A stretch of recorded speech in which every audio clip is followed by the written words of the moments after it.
Hello, everybody, and welcome back to the Som TV podcast. My name is Jason Wise. On today's episode, we are going to talk about something I wish I didn't have to. The possible, likely, impending tariffs and what that means to the wine business, what that means to the food business, what that means to you, the drinker, the eater, all of these things. On this pod, I'm going to have Jessica Dupuis return, who is writing for Forbes magazine about these wine tariffs right now. So she is up to her eyeballs in what might, can, and I think what she would like to see happen with these. These are a set of proposed tariffs that President Trump has been talking about for quite a long time that he would implement across the board in different factions. But as we know, most of the wine world is not located here in the United States. Or if you're listening in Australia, it's not located in Australia. It's located in France and South Africa and South America. That could spell trouble. Before I bring Jessica in, I want to say, if you're not a subscriber to Som TV, we're giving 50% off right now. So there's really no excuse. 50% off an entire subscription. If you go to somtv.com and input SomTV 2025, SOMM TV 2025, you will get 50% off. We really, really, really appreciate your support. Without further ado, let's talk wine tariffs. Jessica, glad to have you back on. Yeah, thanks for having me. Love talking about, potential taxes on businesses that affect us. Well, it's all right. So it's funny that you say the word tax, because right there, it almost is a misnomer. There's a confusion with tariffs. I remember learning about tariffs in school, and it's the kind of thing that makes your eyes roll back in your head, and you put your hooded sweatshirt over and you just put your head down. But it ends up as an adult that this actually matters, like most things that you thought were boring in school. Absolutely. Yeah. There's actual repercussions that can affect the big people in the room. Yeah. Before we start the formal discussion about what this could mean to us as drinkers, eaters, diners, whatever else, collectors, what is a tariff? Can you give me here is the straight definition that I would write down in my book from a teacher? Yeah. Okay, cool. So I'll put, I've got my glasses on and everything. So a tariff is a tax or a duty imposed by a government on imported or exported goods. These tariffs are typically used for several purposes, such as revenue generation, protecting domestic industries, and also trade policy tools. So politics play heavily into the imposition of tariffs. And I know a lot of people listening already know this, but we got to go through the steps in order to have this conversation. So it should be noted that a tariff is something that is paid upon entry of goods, and that is paid for on entry of goods. It is not like in order to ship something, they're paying money. It's on the entry. Who pays for that, Jessica? Who pays for said tariff? The purchaser of the good. Right. So in the sense, if we're going to jump straight into wine, for instance, that would be the importer, right? So if they're bringing wines in from a country that is potentially going to receive tariffs on their goods, then it's the importer that's having to pay that at the port or wherever it's being delivered. On a lot of levels, many economists, and this is not an economic podcast, but many economists are not fans of tariffs. Tariffs are often a very inflationary device. Yes, they can protect domestic product, but they often create inflation. Prices go up because that cost that you say the importer in the case of wine, but if we're talking about steaks or steel or candles or anything, they're going to raise the price on those items to cover that tax or that duty. Yes. And I should say the tariff is being imposed upon another country, but ultimately that price is going to roll to the people that are having to still agreeing to bring it into the country. And I should also be clear, this is the part. In the case of wine, the orders for the incoming vintages that have been released were made in October of 2025. So that means that at this point in time, there is probably a lot of wine on the ocean right now somewhere making its way to the US, whether that's to the East Coast, wherever it's being delivered, right? And so at that time, there was no tariff on those particular wines. And so therefore, there was nothing for the producer to have to pay an extra on, right? It's that if a tariff happens to be imposed on those goods in the interim of those wines making it across the ocean and hitting a port, that's when the tariff happens. And the only way for those goods to be delivered is for the importer, the person who ordered those, to have to pay the tariff to get them released from the port. So whether or not the importer is working with the producer on, hey, y'all, we now have these taxes on these wines that we've ordered. Can you help us out with that? I don't know. I don't know that that's going to happen in that way. So ultimately, yes, it's the importer that's going to have to figure out a way to deal with those costs. And then the ripple effects kind of go on from there, which we can talk about. There's a very famous tariff speech that I'm sure people are passing around the internet that I want to play. Growing up, one of my favorite movies was Ferris Bueller's Day Off, and nothing captures the boredom of learning about tariffs than Ben Stein looking for Ferris Bueller in class when, of course, he's not there. Let's play this clip for all of you that, fell asleep in class during this conversation. In 1930, the Republican-controlled House of Representatives, in an effort to alleviate the effects of the the Great Depression, passed the a tariff bill, the Hawley-Smoot Tariff Act, which raised or lowered tariffs in an effort to collect more revenue for the federal government. Did it work? Anyone know the effects? It did not work, and the United States sank deeper into the Great Depression. I mean, it's a absolute classic, and I'm afraid it's also maybe a little prophetic. It's the Great Depression. Exactly. I mean, this is how I learned about tariffs and also voodoo economics. So, I mean, yay to Ferris Bueller for getting us started on the right path. Ferris Bueller, I think they could teach entire college dissertations at Columbia College on Ferris Bueller's Day Off, and I hope they do. 100%. So it is, at the time of recording, this is Trump's first day in office. So, and he has done, I try to keep politics out of this, but he has done a few things that he said he would. He has pretty much pardoned all the January 6th people. He has pulled us out of the World Health Organization. And I say this stuff not to bring up, I'm mad at that or I'm happy about those things. I bring it up because when he was talking about tariffs, a lot of people were like, they're not going to actually do this. This is a weapon he's using to piss off Canada or get his way here or do this. But he just did a lot of things, and he's still doing, as I'm recording, he is signing things. Yeah. So do you believe he is going to put tariffs across the board to everybody from Canada to China? Is he going to do this? So I think, just based on the research that I've been doing, I think that the best way to say it is that tariffs are certain, but what exactly the tariffs will be on is uncertain. I think it remains to be seen. So I think, the current level of anxiety that we're seeing across the different industries that you and I work in, I think it's reasonable that anxiety exists, because it does, again, like I said, if a tariff is imposed at a point where something that has been shipped hasn't even hit the docks yet, there are some changes in business strategy that a lot of people are going to have to make for the year. That being said, whether or not we're going to see it in all of the avenues that we think we are, it just remains to be seen. So a lot of it's speculation, but I think it's important to recognize that even if a tariff is not given to, let's say, Italy, and this is a perfect example because in 2019, there were tariffs that were imposed in the wine industry as a result of an Airbus dispute, right? Like aircrafts. That's right.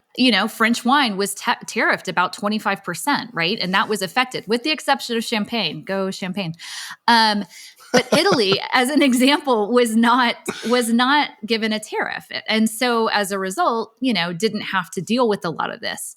But that's the wine itself. That's not the other items that are involved with the wine. So corks, where do most corks come from? Where does most glass come from? Someone I heard from this morning was saying, I had posted some things on Instagram, and she was like, this is really important to us they're a Texas wine producer, and their glass, they are receiving it coming up through Mexico.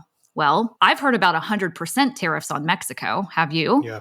That's crazy, right? So that means that they're having to figure out where else to get glass. And while U.S. companies such as Gallo does make glass that you can purchase from, Gallo primarily deals with large producers, right? And this is a small Texas winery. So they're already having to think about, what changes am I going to need to make? And they don't know the answer yet because it hasn't happened. So it's a little bit of this, you're just waiting.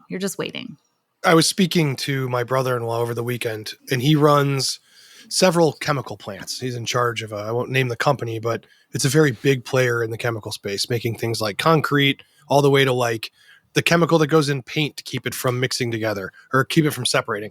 And he didn't have fear of the tariffs, but he knows it's going to affect everything. But it's not as simple as I thought it was. It's not like here's a tariff on cement coming in.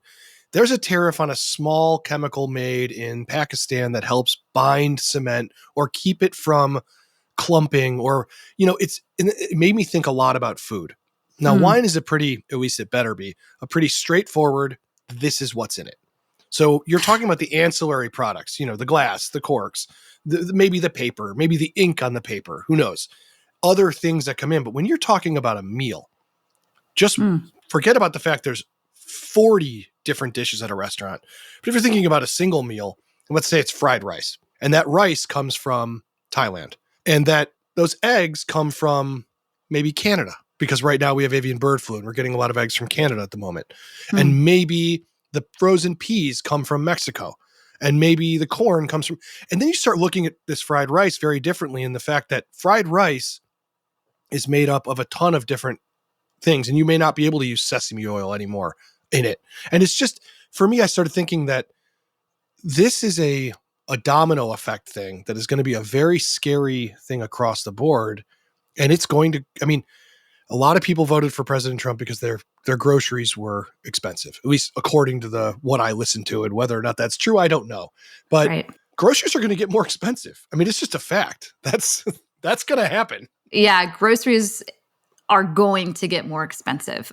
Probably more likely groceries than for sure wine, right? So that to me, I feel like that's more of a certainty. But I also think that dining out is going to get ridiculously expensive.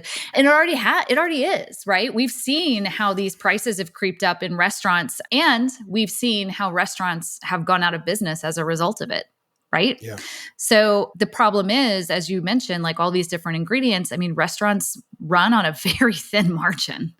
And so, in fact, their best shot is to sell more wine and more spirits. And that has been a problem in the recent past 2 or 3 years, post-COVID, post-inflation, post everybody getting healthy and not drinking alcohol anymore. All of a sudden, there's domino effects happening on that level as well. So it's something to be concerned about. And I'm trying to say that as tempered as I can, because right now it's all speculation. We don't know yet. So I want to be like, deal with what we do have in front of us. But it is something to really be thinking about. And I know a lot of businesses are thinking about it. Yeah. I guess the intention, I know we should probably stick with wine because it's easy to understand. You can hold a bottle of wine in your hand. It is, like I said, mostly one component in the bottle. So it's easy to visualize. It's not like talking about fried rice. So my problem is American wine is not cheap. It is not very affordable. In fact, I often don't drink it, not because I don't like it, but because it is just not, what I want to drink is not affordable. I can't have it for dinner. I have to have it for Christmas and that is a fact. And I don't know if it's the same for you, but I challenge people to just go to any winery tasting and find a bottle for under 40, 50, even $60. That's good. That's good. Yes, of course. But also sometimes that's not good. It's still hard. I won't name names. There's plenty of that going on too. I 100% agree. And the cost of what goes into making a wine and everything else. Actually, I'll just reference one of your films, Some Into the Bottle. You do a great job of breaking down from one hand to the wine glass, all the hands in between that are touching that wine. And so the question becomes like, okay, if American wine is expensive, why does it have to be so, et cetera, et cetera? Yeah, it's just as it can be, or will probably be even more expensive if it's coming from certain places in the EU that our government may or may not choose to tariff more heavily. And a lot of that, America kind of shoots itself in the foot with the 3-tier system. So I think that's probably something to really understand too, is that you can't just have, unless you're at a winery itself in the US, so let's say you're in California or Texas, you can buy direct from the place, if you're at the winery and you're doing a tasting or whatever, you can buy that wine. But otherwise, if it's in distribution, if you're wanting to buy it from a retail shop or you're wanting to buy it from a restaurant, it's important to remember that it has to go through an importer if it's coming from outside of the country. That importer then has to work with a distributor, and those are different throughout the different states that we have. And then that distributor is who works with the restaurant or retail buyers to get it into the hands of the consumer. But everybody takes a cut. They're not going to do it out of, the generosity of their own heart. They're going to do it because they can make money at it. And so every little piece is affected. I was talking to Ben Anef, who is, first of all, like one of the owners of Tribeca Wine Merchants in New York. And he's also the president of the U.S. Wine Trade Alliance. And he told me that for every $1 that we send to a European producer, so for wine, U.S. businesses make $4.52. And that is a result of this 3-tier system that we have. And that's not going away. I haven't heard yet whether or not Trump is going to sign an executive order to get rid of that. That would be a miracle. Like, that would be great. There is no way. I mean, the 3-tier system is criminal, in my opinion. But on top of it, it is a hell of a way for a lot of people to continue to make a lot of money who have been making it for a long time. And there is no way. And so it's kind of like regulation is bad unless it's our regulation. So it's like, fine, whatever. Yeah, exactly. And that's one of the things that a lot of consumers don't understand, which is why, like, I reference Som Into the Bottle, because so between you and me, and like I share that film with so many people, like in my family or friends who don't work in the wine industry, and they're like, "Why do you love this so much?" I'm like, I'm so sorry to your family and friends if you're listening. Keep going. Dude, well, we'll talk about this later. I love doing it because, and that particular scene where you're having it broken down as to how many people are touching that bottle, that is such a revelation for people, because I get so many questions all the time, like, well, why is it so expensive at a restaurant for me to buy this wine when I can get it at my local wine shop for half the price? It's not about the restaurant trying to steal from them. It's like, well, there's a lot of little pieces that are in play here, and we're all playing the game. And because we live here, we have to, that's just part of it. One of the examples I like to give is, why do junior mints cost me so much at the theater? Yes, that's perfect. And that's the exact reason is because the theater basically gets nothing from you buying a ticket and sitting. The margins are barely enough to pay that dude collecting the ticket, if he still exists, at the front of the theater. It's the same thing. I mean, it's the concessions. It's the concessions. And that's the same thing with restaurants. That markup is there for a lot of different reasons. And it's not price gouging, although depending on the restaurant and all of that, we can go into some of that. But in general, it's about what it takes to get it delivered to you. So I think that's something to really keep in mind. I think something to also keep in mind is who stands to really be affected the most if tariffs are imposed, right? So we talked about how, in 2019, there were tariffs that were imposed, but they really hit France, they hit Spain, they hit Germany, but they really didn't hit the Italian wine market. They were kind of exempt, and as a result, that was helpful. And it was helpful to the Italian market. Those wines didn't see as much inflation as, for instance, French wines did. And to give you an example of what that would be, we're talking about, let's say there's a 20% tariff increase at the importer level, right? Like, so they're having to swallow a lot of that cost. All of a sudden, that compounds throughout the supply chain to where the consumer would see like a 35% or more increase on the wine they're actually purchasing.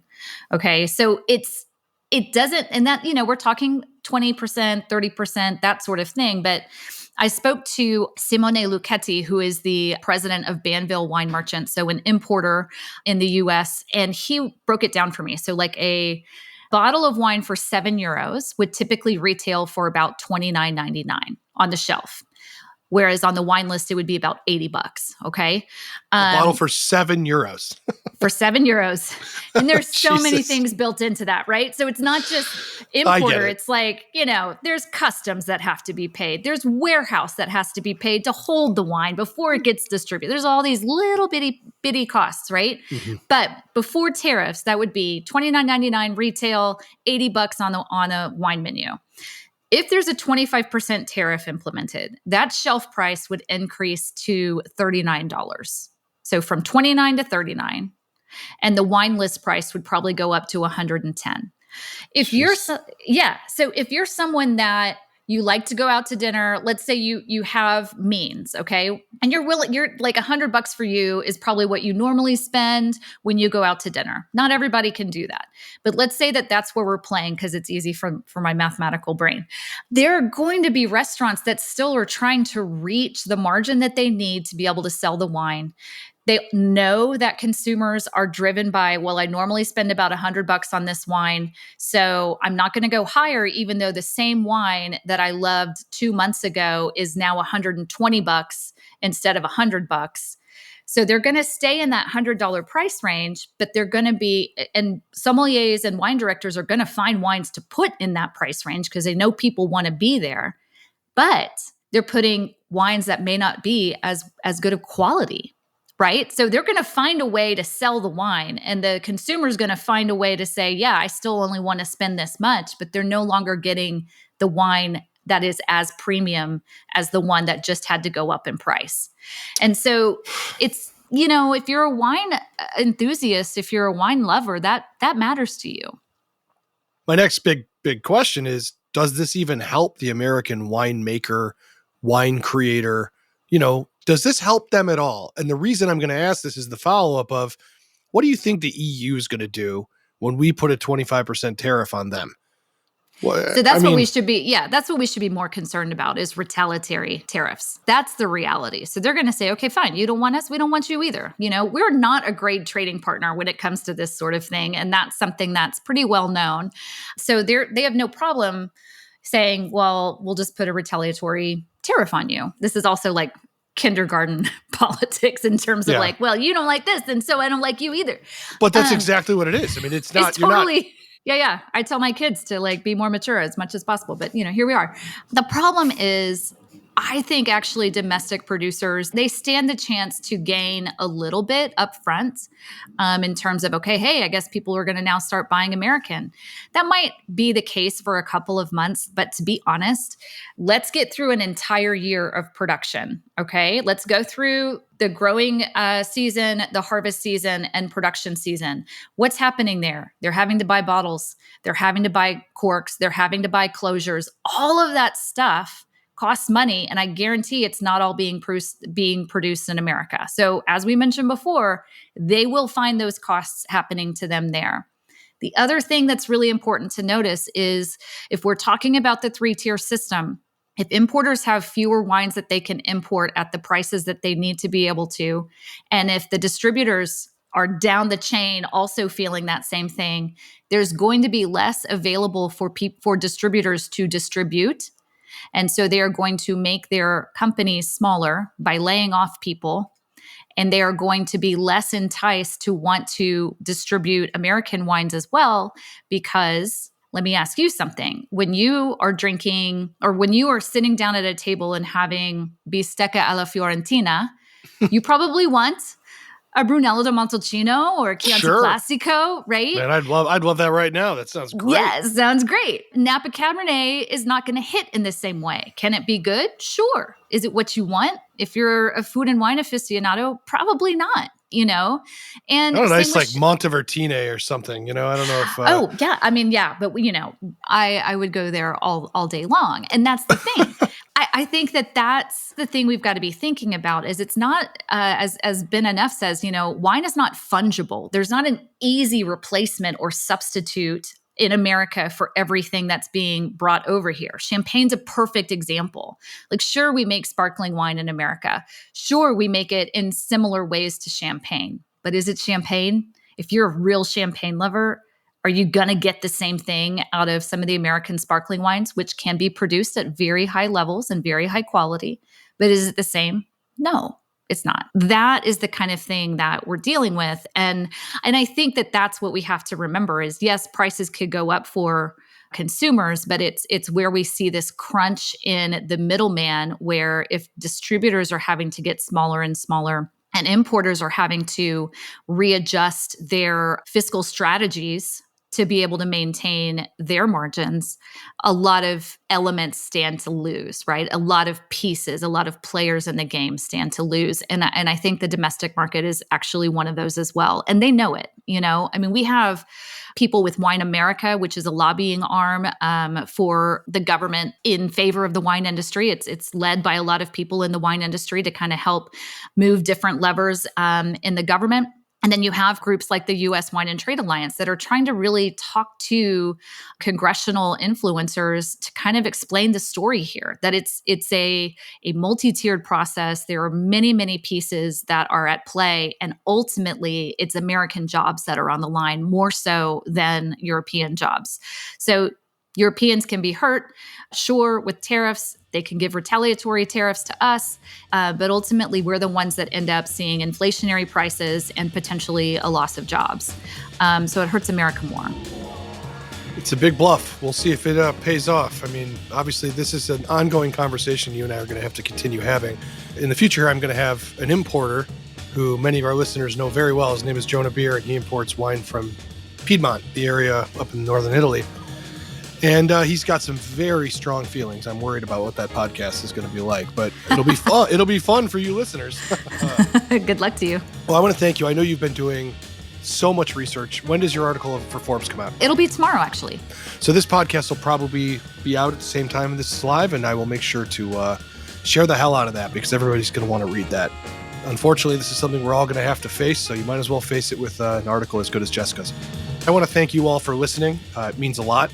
Remember, you can get 50% off Som TV right now. You can watch Into the Bottle that Jessica talked about. You can watch our James Beard award-winning movies, shows, educational content. Go to somtv.com and put in SomTV 2025 for 50% off. It's a good deal. I want to thank my producer, John. I want to thank Jessica Dupuis for joining us, and I want to thank you for listening. All right, everybody, be safe, and I guess drink something nice. If it's French, enjoy it now.